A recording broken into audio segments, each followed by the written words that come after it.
Peace, family. This is your brother, Mr. Holipsism, here to review Fruitvale Station.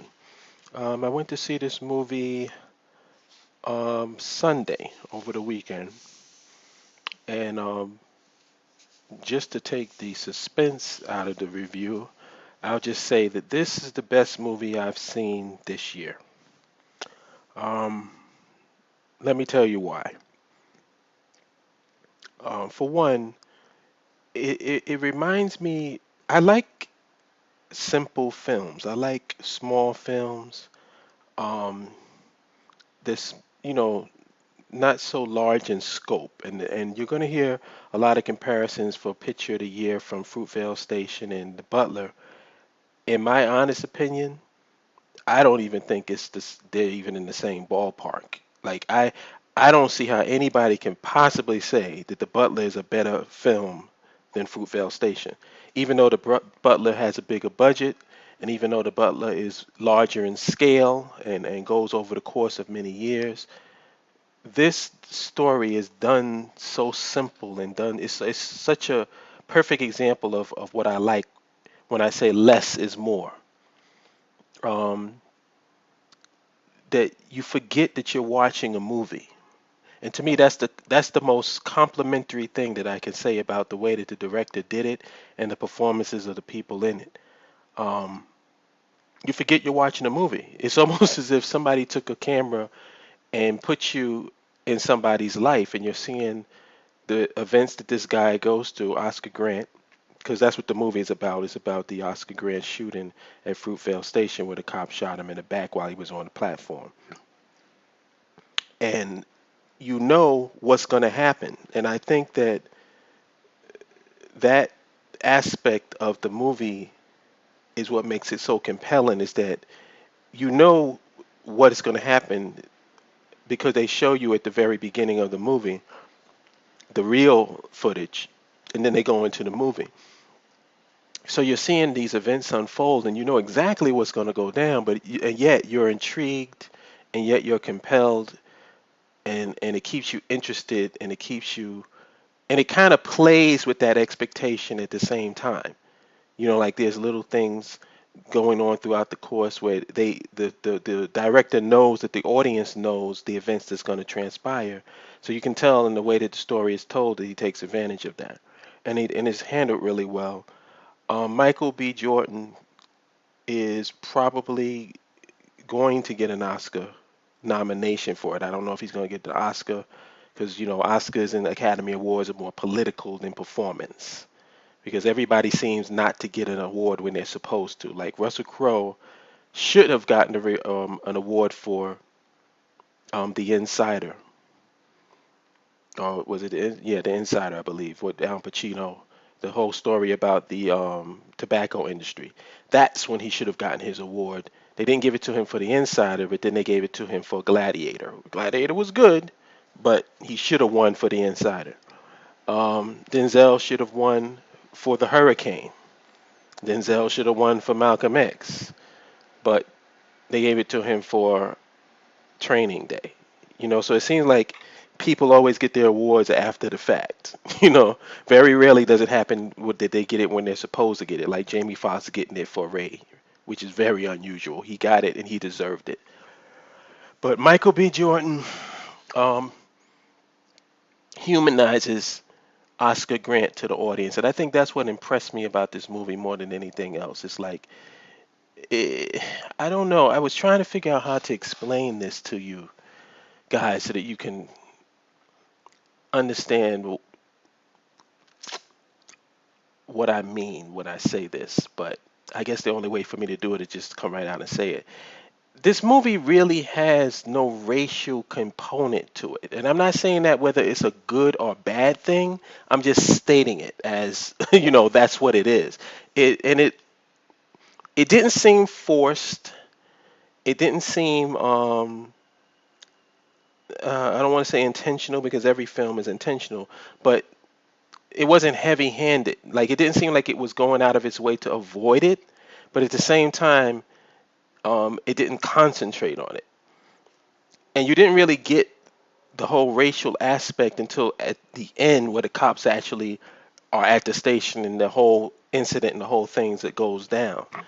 But what impressed me was that they just humanized Oscar Grant, and I think that the way that this guy died and the way that his family and his children had to suffer because the cops, and it's the perfect example of the cops escalating a situation that didn't need to be escalated. Now there's some controversy over whether it was done intentionally or whether it was done accidentally. To me, that's irrelevant because it shouldn't have been done at all, accidentally or intentionally, because the whole situation got ramped up by the behavior of the police, and this guy's life was taken from him, and it's a good thing, and I'm kind of rooting for this film and rooting for Michael B. Jordan, and this brother's life was taken from him because of it, and his people had to suffer, and this is why I'm rooting for this film, if not for Best Picture, at least for Michael B. Jordan as Best Actor, because he gave us an Oscar Grant that was human. He humanized Oscar Grant. And so this guy isn't just some miscellaneous cat that just got gunned down by the police that we can just put on a chalkboard with all the other ones. At least this guy had his story told, and at least his family can it can ease their pain a little bit to know that he wasn't forgotten, and he has, and after this film, film lasts forever. People will always remember Oscar Grant, and I think that Michael B. Jordan should be proud of himself for the way that he did. Um, I was trying to go into some technical things with this film that I like, but it's so hard because it's nothing really like it's real simple. I don't know if any of you guys ever saw Sling Blade with Billy Bob Thornton. In the scope and scale, it reminds me of Sling Blade, which is another excellent. One of my favorite films is Sling Blade, and it's the simplest, film. Very simple style of filmmaking. The acting is superb because to me, when you forget that you're watching a movie, that's great acting. When you have people in it that are so good that it doesn't even seem like you're watching a movie, that you forget. You just feel like you're just a hidden cam in somebody's life. And that's what this movie felt like. Oscar Grant was flawed. Oscar Grant was, selling weed and stuff to try to get some money. He was showing up late for work and end up getting fired, not because of any reason other than his own, you know, downfall or deficiencies. It wasn't like they targeted him because he was black or none of that stuff. He was a victim of a lot of his own personality disorders and stuff, and the movie dealt with that honestly. They never tried to paint him as a saint, and they also showed the other sides of him, how he was a good father to his daughter, and how he was trying to make it once he got out of jail, you know. And unfortunately, he got cut short before he had a chance to really show or make a change or take his life to the next level. I believe he was only 22 years old. So a lot of people, I want to address certain things because some people say, well, Oscar Grant didn't deserve to have a movie because the film said that the shooting was an accident. Well, the film did not say the shooting was an accident. The film was very ambiguous with that. They basically just told the story like it was. They didn't um, give you any clues as to whether the shooting was racially motivated or whether the cop accidentally shot the gun off. None of that. It was very down the middle. It didn't really take a side. So you can kind of draw your own conclusions from that, but you can't say that the film leaned one way or another. Another argument I heard is that, well, why does Oscar Grant deserve to have a movie made? Because he was dating a Puerto Rican chick, a Mexican chick, or whatever, and he had a biracial child, and he was a fuck up, and this and that and whatever.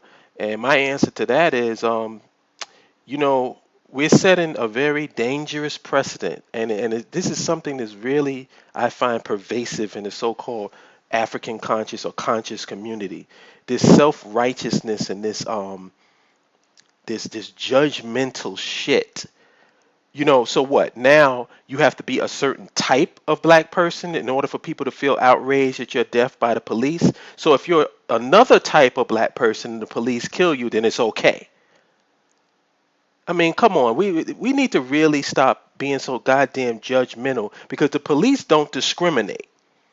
If the police don't discriminate and they killing us regardless of what persuasion or what ideology we have, why are we discriminating? I'm pretty sure that Trayvon Martin was not conscious.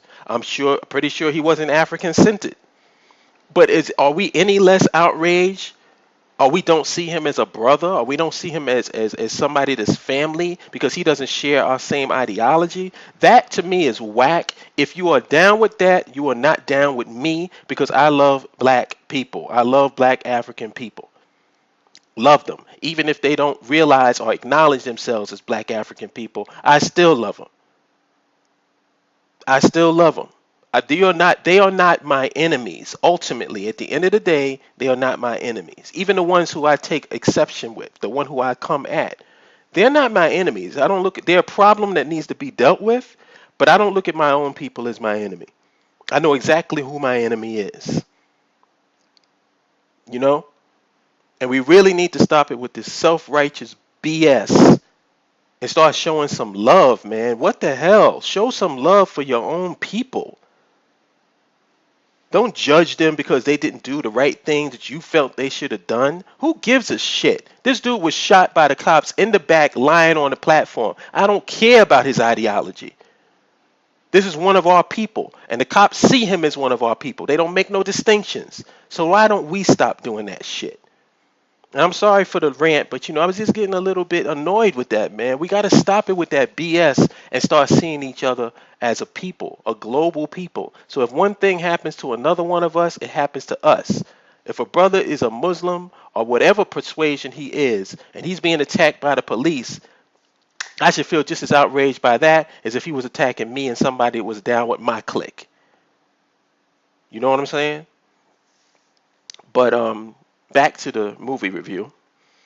Fruitvale Station is the best movie of the year. Please go and see it. Michael B. Jordan is very, very charismatic young actor. He carried because this movie was based upon his personality in him. He had to carry this movie. If this was anybody else, the movie wouldn't have been able to work. You had to have somebody who was believable, someone who was likable, someone who had flaws, someone that can show those flaws and still come across as being liked by the audience and the audience wanting to root for them and wanting to see them do better and feeling that sense of loss when they're taken from us on the screen. And he did that spectacularly. He did it. It wasn't like I said, it was one of those less is more performances. And those are the kinds that I like because that's where your real acting comes in. Every acting, just because you're over the top doesn't mean that it's good. You know what I'm saying? It's those simple things, those things that where it doesn't even seem like you're acting, that is the ultimate expression of a great actor. And he really pulled it off. And I wish him success and luck. And I hope he wins the Academy Award. I hope Fruitvale Station beats out The Butler because it's a far superior movie to me. So check it out. Go see it. And I will holler at you good people later. Peace.